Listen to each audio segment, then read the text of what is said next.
there, my name's Caitlin Bandy, and this is my channel, BandysBooks. Today we are here to do an end of the month wrap up for August. Can you believe how fast August flew by? Like, I keep saying, it's like I'm blinking and a whole another month is gone this year. It is just, I swear it's the fastest year I've ever lived through. And with August coming to an end, that means that 2022 is drawing closer to an end as well. We only have a few months left and it's completely over. I am super stoked about getting to do this video. I love doing reading wrap-ups, and obviously since I haven't been posting very consistently for a while until this month, I haven't got to do many reading wrap-ups this year. I really enjoy talking about all the books that I read. I really enjoy reading stats. I really enjoy just discussing reading in general, and so for me, this video in particular is a lot of fun. So I'm looking forward to getting into all of the books that I read through the month. I did read 22 books this month. I'm pretty happy with that number. Typically, for a month with 31 days, I would maybe have read like a few more books than I did, but I had a week where I was pretty sick and lethargic and just not having the energy to really read a lot, to concentrate. And work was also insanely busy in August. We had just an explosion of growth, and that left me doing like a couple 12 and 14-hour days for the last few weeks. So that also cut down into reading time. All totally understandable. 22 is still a pretty respectable number in my books. I enjoyed most of the books. There was a couple that were not great, and nothing that was really amazing, but all overall pretty consistent. So I guess from there, let's just go ahead and get straight into the books. I'm going to be starting with my lowest rated books of the month. My 2-star books of the month were Book of Night by Holly Black. I ordered this through Book of the Month because the cover is really pretty and I love fantasy. I've heard a lot about Holly Black. I haven't really read much of her writing, but I know that she's pretty well respected in the young adult fantasy. I know that this was supposed to be her first attempt at adult fantasy. Overall, the concept is really cool. There is this concept of shadows coming to life, and like, so your shadow could become its own, basically, separate person with its own intelligence and thought process and everything.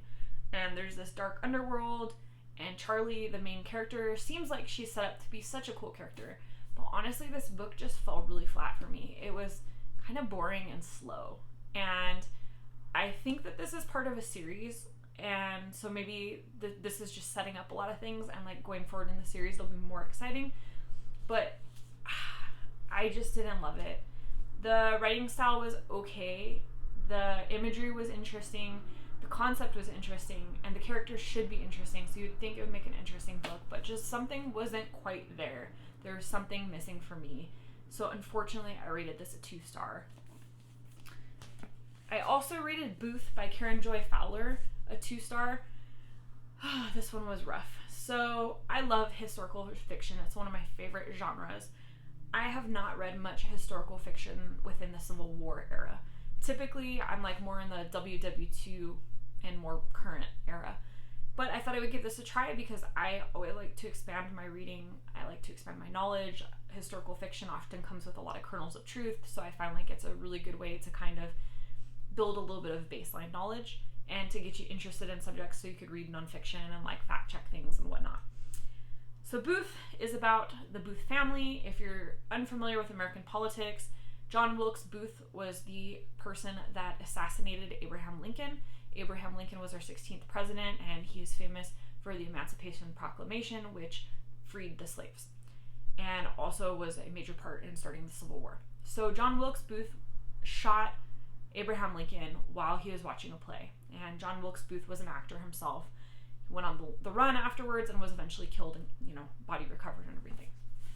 So going into this book, we already know what happens to John Wilkes Booth. So that's not necessarily a problem in and of itself, because there's been times where I've read other books about famous events and I already knew what the conclusion of the story was, but the story itself was so interesting that I felt really invested. This book was so confusing for me. It was more about his family, and that's okay. So you could write a book about the family of John Wilkes Booth, and I think make it really interesting and like give us kind of this humanization or this perspective into John Wilkes Booth. Like, that's, I guess, what I was expecting. Is I was expecting this author to explore who John Wilkes Booth was. I was expecting her to, you know, I mean, he's an evil person, obviously. I was expecting her to explore his motives around what he did. I was expecting her to explore, especially like with the current political climate in the US, I feel like it was ripe to explore like political propaganda, how people get brainwashed by their politics, and how people do crazy things for their politics. Like, there are so many current themes that she could have used in this book to make like a really relevant and current book. And instead, it was just this weird slog. And I see that it's been nominated for a Booker Prize, which I don't know. Maybe just because this type of historical fiction is not written very often. Just not my cup of tea. And after that, the other 2-star book that I read was The Stranger in the Lifeboat by Mitch Albom. So I didn't know exactly what I was getting into. I found that book in a little free library somewhere, and it sounded interesting. I didn't really realize that it was a like very heavy religious theme. I'm not particularly a religious person. I'm not opposed to reading religious books, and I have an open mind. I'm totally okay with people's religious beliefs, but I don't necessarily love books that have kind of a preachy tone. And in my opinion, this book had a very preachy tone. We essentially have a shipwreck. There's a bunch of people in a lifeboat, and they're trying to survive. They've been stranded on the ocean without really food or water. They're slowly dehydrating and starving to death. And this stranger gets pulled onto the lifeboat with them and starts telling them that he is God. And there's like the person that doesn't believe in God, that's kind of the foil. There's the little girl who innocently believes in God. There's people that are in the middle. There's peacekeepers. There's people that fervently believe in God. And so you have a spectrum of people that kind of, I guess, are supposed to imitate real life society. But I felt like they've almost turned into like one-dimensional stereotypes in certain ways. I felt like the characters that were questioning God or not able to blindly believe in him were portrayed like as kind of ignorant and aggressive, and I didn't necessarily love that. And ultimately the message that I took from it is that you have to just have blind faith, that you can't question God, that you just have to have this blind faith that he exists and he's there to protect you. So for me, maybe I didn't get the message, maybe I didn't read deeply into it enough, but it felt really preachy, and that's just not my thing. So 2 stars for me. If you're really into religion and you're like a devout person, maybe this will resonate a little bit more with you. My 3 stars, I had quite a few of them, so let's get into them. I had The Library of Legends by Janie Chang. This is sort of a historical fiction mixed with fantasy. It is set in Nanking, China, right in the start of World War II. I want to say it's like 1937. Okay, 1937. So Japan is bombing Nanking, and the students in the book are fleeing from their university. This university has a whole collection of texts called the Library of Legends. And the Library of Legends are basically stories of deities that exist in China. And so each story is about a specific legend. These students, as they're fleeing, are entrusted by their professors to carry one of these sacred texts with them. So each student is entrusted with one book from the Library of Legends. And they're also tasked, because they're like literature majors, to study that specific legend that they have. So our main character flees. Her mother is in a tight situation because of some potential past issues revolving around her father's death and some blackmail, basically. And as she's on the road, she starts to fall for one of the other students that she's traveling with. There's a young man, he's really wealthy, and he has a female servant that's traveling with him. And some tension arises around basically this chemistry that these 2 characters are feeling. They go on quite a journey. We see some of the repercussions of war. People die, people are injured, starvation, escape, all sorts of things. But there's also this secondary story of these living legends, and that gets brought in. I won't say too much more than that because I don't want to spoil the main plot line. But it's very interesting. I liked it. I did find it a little bit slow in parts, which is hard when you're dealing with something that's about war and a fantasy. You would think that it would be a lot more, I don't know. I guess I was looking for a little more action and adventure. And this is more a quiet and reflective book. I guess I wasn't really expecting that going into it, but it was still solid. I wouldn't say it's not worth reading or anything. I just think I would temper my expectations. I will say that this is probably one of my favorite book covers. It's just so absolutely beautiful. Oop. After that, I had People Like Her by Ellery Lloyd. So this is another one where I wasn't sure what I was getting. I thought this was going to be a little different than it was, but it wasn't bad. So this is very meta. It is about a woman who is a social media influencer. She is like a new mom influencer on Instagram. So basically she posts about her life with little babies. She just had her second child, and honestly, it's kind of interesting because her kids are both really good. Like, they're not crying all night, they're not colicky, they're not like rambunctious or crazy, but she posts stuff on Instagram to kind of give the impression that she's a struggling mama. And her whole persona is like, you can do it, mama, we're all mama bears together, and like super encouraging, which in a way is great. She talks about, like, in the story, how she connects with so many moms that are struggling and how she feels like she can give them a little bit of encouragement or whatever to continue on. But there's also points where, like, that inauthenticity is detrimental to people that are reaching out to her. She's giving advice that is not, from experience. It's just like stuff that she's making up to try to fit a mold. So it kind of explores, for a majority of the book, what it means to be a social media influencer and how people tend to kind of BS their way through social media influencing. And then it takes a dark turn towards the end. It actually sort of becomes a suspense thriller towards the end.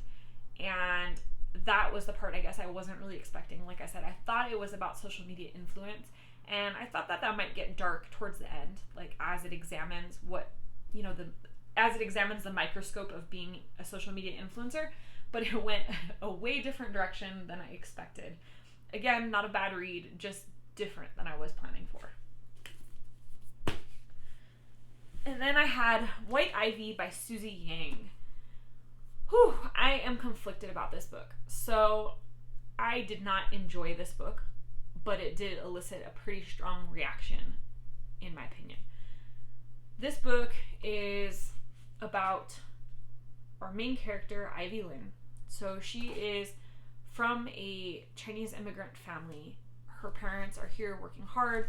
They have tragic backstories, and she's just really unsympathetic to her family. She's like hypercritical of everything her parents do. And there's times when you kind of understand it. Like, there's like issues they have over like how she dresses or how she is with boys or things that are normal teenage parent conflicts.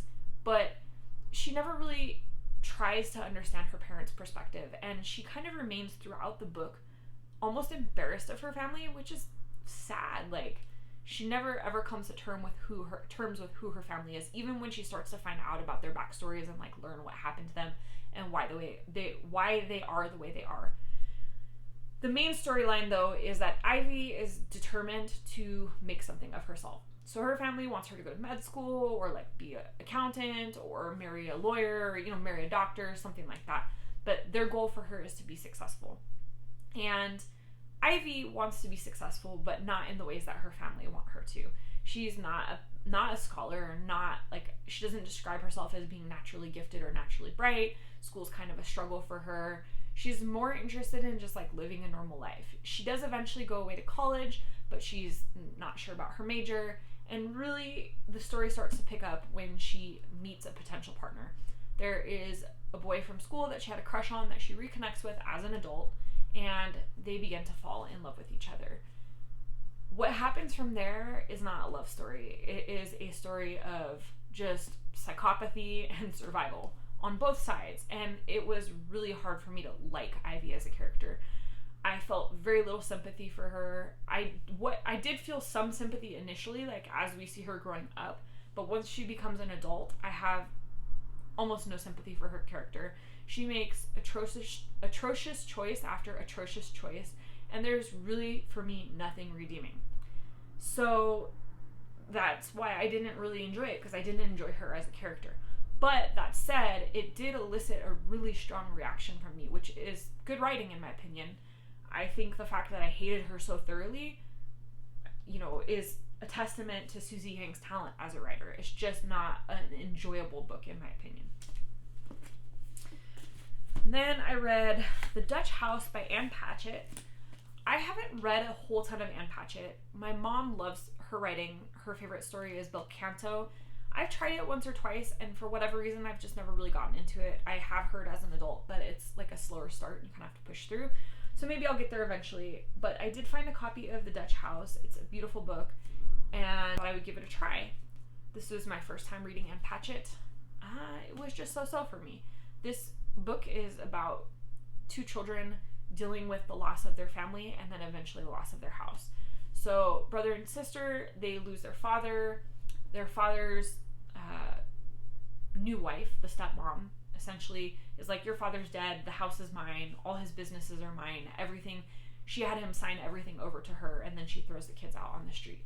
And it's about this conflict that they have regarding this house that their father had bought and all of the things that kind of come with it. It's interesting because they eventually reconnect with their mother, who had been missing for most of their life, and some of the people that were integral figures in their lives. And they start to piece together bit by bit the story of this house. I just felt like there was really, honestly, not much point to the story. Like, there's no climax. It's very character driven. I get that books can be character driven, but I guess I didn't find the characters interesting enough to make it a good character driven book. Like, I read through it because I kind of wanted to know what happened, and I figured that there might be some resolution at some point. There isn't really ever, and it's mostly this whole book spent through the eyes of these two characters whining about this house and whining about their lot, which they do get treated pretty crappy. I understand that, but like, we never really move past that, and then it just doesn't really go anywhere. So again, just a so-so read for me. After that, I have the book Bright Burning Things by Lisa Harding. This was a book I was actually really looking forward to reading. It is about a mother who is struggling with alcohol addiction and mental disorder. And she has a young son that she's raising, and there's conflict surrounding, obviously, her addiction and her ability to be a mother. I thought that this was really gonna tug at my heartstrings. I have some history with addiction in my family, so it's something that I'm familiar with, and I thought that it would really resonate with me. I didn't find that it resonated in the way that I wanted. It was okay, and the character is very interesting. Her name is Sonia, and she, like, as you start to see her in the beginning, like, everything's kind of magical. You're seeing everything through her eyes, and it's really pretty, and she puts this beautiful spin on a lot of things. But you can tell that there's this dysfunction under the magical layer that she's putting to everything. You can kind of see the cracks forming in this beautiful motif that she's built. And you can see that there's some issues right away with her kid. Eventually, her family steps in, they intervene, and they force her into treatment. And we see her through rehab and, you know, her motivation for getting through rehab and getting home to her son and everything. I thought that it was a pretty good exploration of both mental illness and addiction, but I found that it just didn't go quite as deep as I wanted. Like, it stayed a little bit superficial. We don't ever really get like a deep exploration of the things that are wrong in this character's life. We see them and we're aware of them, but like in the most limited way possible. We see some crappy actions from some of the other characters, so we understand like some of her frustration, but I really wanted her to dive into this rage that she feels, dive into these mental issues that she's experiencing, dive into her temptations to drink, and I didn't really get that. And then there's a romantic situation in this book with her and a male character, and it's just so toxic and horrible, and it was so difficult to read. I was cringing reading this male character. And I mean, I think that's the point. He's supposed to be cringeworthy, and they're supposed to, I think this is supposed to explore, like, as a toxic person, the toxic decisions that we make. So it definitely doesn't shy away from that. I also think one of the things that I had an issue with was the resolution of the book. There is really no resolution. It ends in a very open-ended way. And I don't even mind open-ended endings, but this was just like the author just got tired after writing a certain amount and then just was like, okay, whatever, let's just chop it there. And I guess I would have liked a little bit more of a conclusion or a little bit more resolution. Not necessarily neat and tidy, but just something a little more than what we got.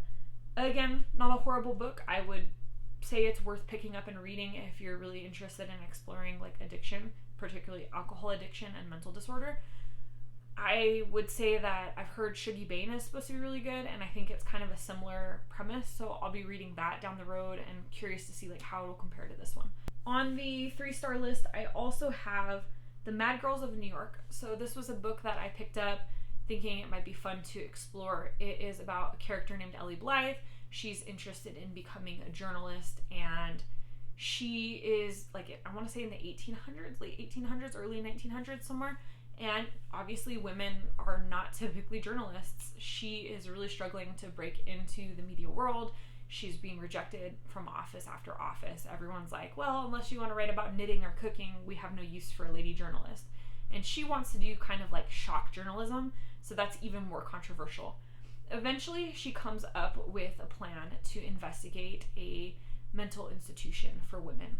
And she convinces a newspaper to back her. She says, I'm going to go undercover and get into this mental institution because there's all of these reports of the women being mistreated, but they're keeping the press away and they're keeping everything hush-hush. So she does get herself admitted to this home for mentally challenged women, and she does discover that it isn't the way it's being portrayed.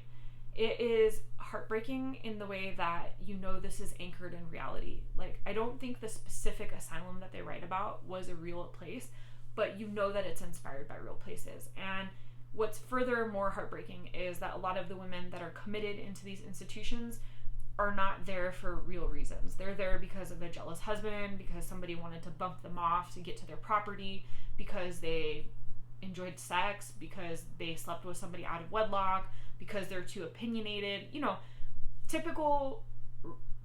basically the typical story of mental institutions, that the way that they treated women back then. Label them with hysteria and then lock them up for life. So we're dealing with a lot of characters that are in that position where they really shouldn't be where they are at. And the institution is typical of what you would expect in that era. It's awful. I will say that as deep as this topic is, this book felt oddly light. Like, there was a lot of joking and a lot of light writing. Like, I wanted this to go deeper than it did. I think that they're setting up a whole series of books, and that Ellie Blythe is going to be like the main character, and she's going to do these journalistic exposés, and we're going to follow her on her adventures. And that's very much what it felt like, is like a detective series instead of an exploration of one of, America's darker portions of its past, and the institutionalization of people that shouldn't have been institutionalized. It was good. The concept is good. The characters are pretty interesting, and overall the resolution wasn't bad. I just, like I said, for a topic that heavy, I wish it had just treated it with a little bit more severity. After that, I have The Hunting Party by Lucy Foley. I read The Guest List, I believe.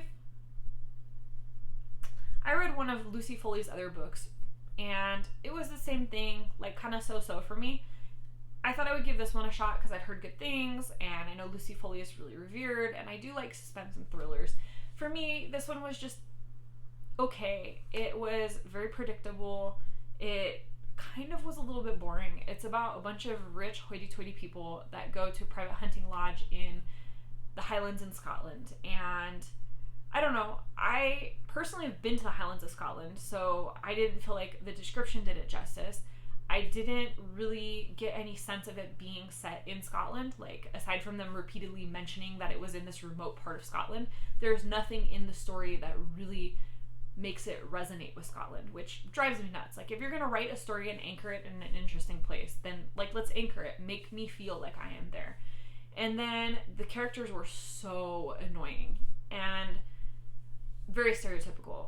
I get that, like, when you're writing about a group of rich, smug assholes, like, they're not going to necessarily be enjoyable people, but, like, I also feel like they shouldn't necessarily veer into stereotypes, and that's how that felt. Was everyone was just a stereotype, like, vapid and uninteresting and pretentious and inconsiderate. Like, nobody was nice. it was too one note because all the characters were like that. Like there wasn't any counterbalance. There was no characters that were like really nice, likable people, and like there's just this one asshole. They're just all assholes and they're all intolerable. And then as far as the suspense mystery part of it, it felt so convoluted. Like you get into who got murdered and who done it, and I thought it was fairly easy to figure out like where that part was going. But also at the same time, like the way that they got to that solution was just, I feel like people sometimes when they're writing suspense, in order to make their suspense not predictable, they just throw in random twists here and there, trying to make it interesting. That's how this felt. It was just, oh, this might get too predictable. Here's a red twist. Okay, let me throw in a red herring here to direct you or divert your attention. And then here's another twist. And then bam, here's another red herring. And it just like starts to almost become obvious because it's so twisty. Not my favorite Lucy Foley book, unfortunately. It just left a lot to be desired and kind of just felt like a very vanilla thriller to me. Nothing special about it. Next up is The Love of My Life by Rosie Walsh. This is a book about a couple named Emma and Leo. They have been married for 10 years. They have a daughter together. They're deeply and madly in love until Leo finds out that everything Emma has told him is a lie. There are so many secrets in their relationship, and he goes on a hunt to find out basically what she's been hiding all of this stuff from him for. And I don't know, it was interesting. I guess going into this, I thought I was going into more of a exploration of relationships. I thought it would be more kind of like a contemporary fiction, like about a family, and it turned into more of like a thriller, which was interesting, but also not what I was expecting. I guess I need to do better research on books because I feel like I've been saying that a lot this video. But Emma has lied to Leo about 90% of her life. She's lied to him about her background, about some of her experiences, about how many children she has, previous relationships, blackmail, like a whole bunch of different stuff. And yeah, it was a wild ride. I don't know how Leo and Emma work as a couple. It just is a strange book, I guess.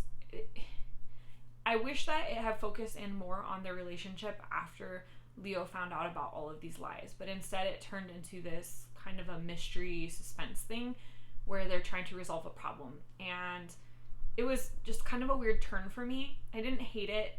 It was probably on the higher end of the 3 stars, but I also didn't really love it. And I also felt the story was a really slow start. I actually started it twice and then put it down because I just wasn't really getting into it, and then the third time I finally was able to get through it. But yeah, I don't know, it was just so-so for me. Luckily for me, I had a decent amount of 4 stars to balance out all the 3s and the 2s, so I'm gonna go ahead and run through my 4 stars really quick. I enjoyed these all pretty consistently, starting with A Good Girl's Guide to Murder by Holly Jackson. This is a series that I feel like you can't be on bookish social media and be unaware of. It's everywhere, especially on Bookstagram. I feel like this is something that I see a recommendation for almost every single day. So I finally picked it up. I actually had won the first book in the series on an Instagram giveaway from Holly Jackson herself, and I have the 3rd book in the series. I still need to get the 2nd book. But I was like, you know what, it's been sitting on my shelf for a while. I should probably actually read this. And it was a lot of fun. It is about a character named Pip. She's in school. She's doing a final project where she's basically investigating a crime that happened, like for this capstone project. So each student has to pick a topic for a capstone project. So she decides to investigate a local murder that occurred and investigate the person that was accused of committing this murder who ended up dying by suicide. She makes friends with the brother of the accused, and they kind of go on a hunt together to find the truth. Neither of them believe that the accused actually committed the murder, and they end up on a bigger scheme than I think either of them anticipated. I felt like this was pretty well written. I think Pip was very age appropriate. She's mature, but you get the impression that she's a mature character, not that she's being written older than she's supposed to be. I think, she seemed pretty in line with a very clever high school girl. I loved her inquisitiveness. I loved her never take no for an answer attitude. I loved the way that she started stringing pieces together. And when shit starts to get real, I actually felt that her responses were pretty authentic and accurate to a young person. I thought that the plot of the story was interesting, and it continued at a pretty steady pace throughout. Pretty much all in all, just a well-written book. It was maybe slightly young. I think, obviously because it's more of a YA style book, it's going to have that younger feeling, and I definitely felt that a little bit, but I thought it was good enough that I'll continue on in this series, and I'm sure I'm going to enjoy the next couple books in it as well. I don't know if this is going to go to like the top of my list of amazing series ever, but certainly worth continuing the series. After that, I have The Secret Keeper of Jaipur by Alka Joshi. I loved the henna artist. That was one of the books that I read last year that really stuck with me. And my dear friend Laren from at Literary Lover Laren over on Instagram sent me this. I won a giveaway of hers, and she sent me this beautiful hardcover of it, so I have a matching set now, and I couldn't wait to dive into this. This book kind of just follows up on all of the main characters from the henna artist. I thought that initially it was going to focus more on Malik, because it kind of seems that way based on the summary, but it actually brings Lakshmi back in, it brings Malik in, it brings in a lot of the characters that we know and love from the henna artist, and in that way it was really enjoyable. It was like a hug from an old friend, so I did really like that.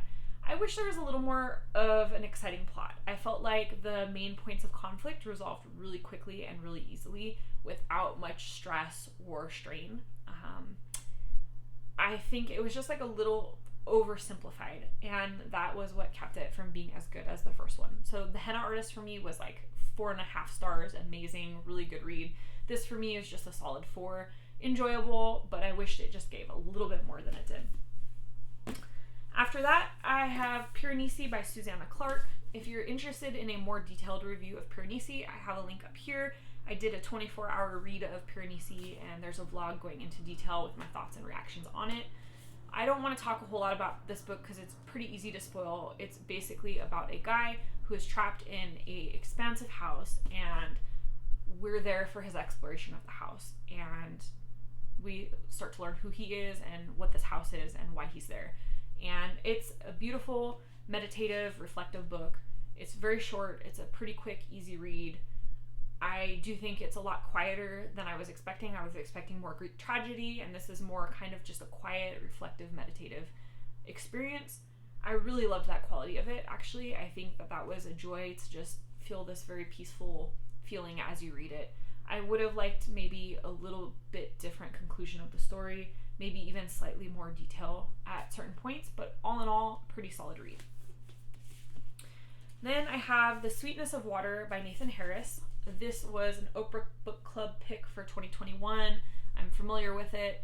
I've been meaning to read it, so I finally got to it this month. This is about two brothers, Prentice and Landry, and they escape slavery after the Emancipation Proclamation is signed, and they end up on a farm. George Walker takes Prentice and Landry in, and he asks them if they'll help him create like a peanut farm on his property, and he'll pay them a fair wage and he'll treat them respectably. He's not interested in being a slave owner. He respects that they're free, and he wants to pay them well. One of them ends up dying, and it causes a whole bunch of problems, and the town is just so racist in their treatment of these brothers and treatment of the murder of one of them, and it just snowballs into this awful scenario, and essentially George and his family kind of have to decide what side of this racism they're on and take a stand. Really a well-written book, sad, difficult at points, frustrating at points, angering at points. There's points where I wish like George had been a stronger character than he was, and there's points where I wish that someone would have gone nuts and just like pounded some of these people into the dirt, because the town is just awful. It is set in a Civil War backdrop, so it's kind of interesting seeing the allusions to the Civil War and the things that are happening outside of the town. Again, not an era that I read a whole ton of historical fiction from, but it is kind of like a blind spot for me, so I've been trying to pick up books that are set more in that Civil War era a little more. So all in all, a pretty good read. I think I could have used, again, a little more. I think that the initial part of the book is very slow. This one took me a little while to get into. I think around 50% way through the book, it started to really pick up. But it was quite good from that point on. Then I have the last story of Mina Lee by Nancy Jo-Yoon Kim.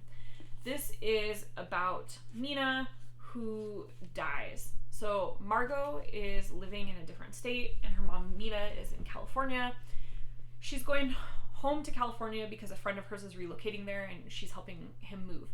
And she decides, well, we're going to be close by with where my mother lives, so let's go stop by and visit her. And when they go to visit her, they find her dead body. And it's clear that she's been dead for a couple weeks, and it starts Margot on a quest to find out about Mina's life. She realizes very quickly that she knows very little about her own mother. She doesn't know why she immigrated from Korea to the United States. She doesn't know how her mom survived for all of these years or why her mom struggled the way that she did. She goes on a conquest and finds Mina's few friends and few acquaintances and starts trying to piece things together.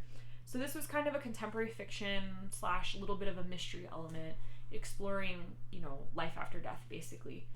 Not in the heaven sense, but in the stories that we leave behind. And I enjoyed seeing Mina kind of come to terms with who her mother was and some of her background. It felt a little disjointed in parts. It felt a little slow in parts. It felt a little repetitive at parts. I felt that a lot of the characters were really interesting, and I felt like the overall concept was very interesting and compelling. Just a little something that kept it from being a 5-star read for me. Next up is The Anomaly by Michael Rucker, and this was my sci-fi read for the month. This book was described as like Indiana Jones meets the X-Files, and that sounded great to me, and somehow I still ended up kind of surprised with where this book went.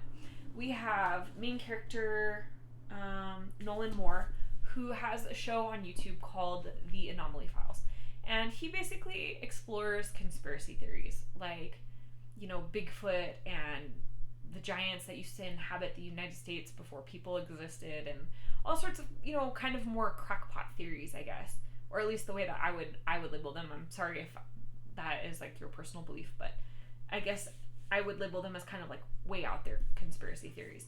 And so he explores them on his TV show, on his YouTube show, The Anomaly Files, and he has a relatively, decent following, and enough that he has a production crew that follows him around and goes and shoots these videos.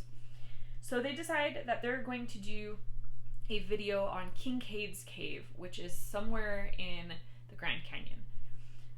Nolan sets out to find it and kind of narrows it down to this small section of the Grand Canyon that's closed off due to Indian reservation and government restrictions. And they sneak in, they find this cave, and then they go on an adventure to document this cave. And wow, this cave is something else.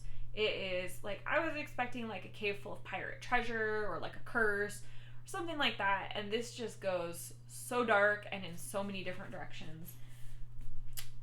I would, if you like really heavy duty science fiction, especially evolutionary based science fiction, alien based science fiction, a smattering of all of that, then I would suggest this. I think it was really well written. It was very suspenseful. It kept me interested till the end. I guess my main complaint and the reason that this isn't a 5-star in my opinion is just that I felt like the plot was almost too out there. And I know that science fiction, fantasy, all that is supposed to be out there, but this book is supposed to be anchored in reality with that element added into it, and I guess it just came across a little too unrealistic. And so there was points where I had to kind of take a breath and suspend disbelief. All in all, a really good read though. I think, like I said, if you're really into sci-fi, you'll probably enjoy this book. And then a few more 4 stars. I read The Matrix by Lauren Groff. So this was a historical fiction, and it is set in ancient England and ancient France, and it is about some nuns at a convent. So the main character, she is the sister, the illegitimate sister to the Queen of France, I believe. and she is sent away from court. She is viewed as an embarrassment. She's like too ugly to be married. She's just too embarrassing. She's a stain on the royal family. So they give her some money and then they send her off to a convent and tell her that she's going to be the prioress of this convent, basically. So she is a sharp woman. She has a good head for business, and she goes to this convent, and she's not devout or religious in any way, and she just is there to make it function better so she can have a more comfortable life. She ends up revolutionizing this convent. She is quite the interesting badass woman. So first of all, she is struggling because Catholicism at this time, of course, is very anti-sexuality of any kind, not just one type of sexuality, but just no sex at all. And obviously nuns take a vow of celibacy, so they're not supposed to be having sex at all anyways. But there is a lot of lesbian sex going on at this convent, and it's interesting because it's all under the guise of a medical practice that like women just need relief from these natural urges. So that's interesting. And then she becomes kind of almost like power hungry and starts building, like she builds this amazing maze that becomes a spectacle in the town and, you know, brings a lot of money into the convent. And then she starts like developing the land and building buildings and like making this convent more of a luxury location than like a humble nunnery. And it draws a lot of attention. Some of it is positive, some of it is negative, but she stands her ground through everything. And I just thought that she was such an interesting character. Very unique concept for a book. I haven't read anything like it. The writing is a little dry in places, and it's not the most like action-packed book, but for a character study, I thought it was a pretty interesting read. I also read Somebody's Daughter by Ashley C. Ford. That was the one memoir I got to this month. Good book about Ashley's experiences growing up. So she has an abusive mother. Her father is in prison and is convicted of raping, I think, a couple women. Ashley herself is a sexual abuse survivor, not at the hands of her family members, but she has this internal conflict of, well, I've been sexually abused, so I know like how horrific rape is and everything, and then like still having this like daughter love for her father who's in jail for raping women. You can see her internal struggle towards, you know, with her relationship towards her father. She wants both to have him in his life, in her life, but also like struggles with what he's done and who he is as a human. And her relationship with her mother is really fraught. Like, she never comes out and says that her mother is abusive, but as a reader, we really do see that her mother is abusive. Her mother treats her terribly. She isn't at all the mother figure that she should be, and that's pretty sad and frustrating to deal with. I did find it a pretty moving memoir. I did find it really interesting hearing about some of the things that Ashley went through, and in particular, I feel that the strength of the book lies around her conflicted relationship with both of her parents. It was a very short book. I think it came in at like 224 pages, and I actually found myself wishing that there was more. It felt more like a novella about her life than like a full-fledged memoir. I think she could have delved just a little deeper and explored things a little bit more. But of course, memoirs are super personal, and, you know, I'm only saying that as somebody that wants more information, but I understand like that there might be limits to how much she wants to share with her family and her relationships. So, not a crack on the book. Overall, I think it's a really, really good memoir. I just wished that there was maybe a little more to it. I also read One by One by Ruth Ware. I have tried 2 of Ruth Ware's books now. This one certainly was the better one. It is set at a ski lodge, and there is a group of characters who are from a tech startup. So they've started a company called Snoop 101. And what Snoop is it's like kind of like Spotify basically. So you have radio stations and you can follow people's radio channels. So like, for example, I create my radio station, you could follow me, and then you could see what I'm listening to at any time of the day. And this startup is really successful. Snoop is doing really well, and they're kind of at this ski lodge celebrating some of the upcoming changes. And they're rolling out new features and like, you know, that whole thing. So they're at this ski lodge, and one of the characters goes missing, and it starts an exploration of like what happened to her. And then there's an avalanche, and they all get trapped into this ski lodge, and people start to die. And nobody knows who's going around killing all of these people.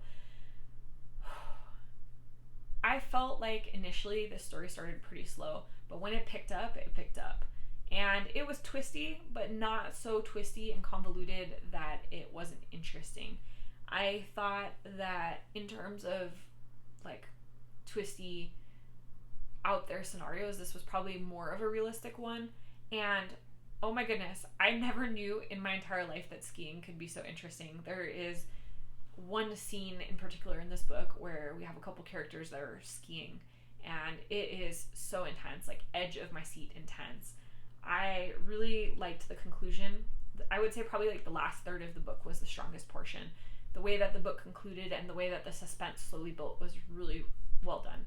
I think had the front end of the book been a little more interesting, had it picked up a little bit faster, or just had the characters been slightly more compelling in the beginning, it could have been a 5-star read for me. But because it was a little bit of a slog through the initial part, I left it at a 4-star. And the final book was The Bookwoman's Daughter, and I read The Bookwoman of Troublesome Creek earlier last year, like probably like, I guess not earlier last year, but earlier on this channel last year. I want to say like November maybe, and I really enjoyed it. Cussy Mary was such a compelling character, her story was so interesting, and I had no idea that the blue-skinned people of Kentucky were real, actual people that existed, so it was a bit of historical fiction that like I was unaware of personally.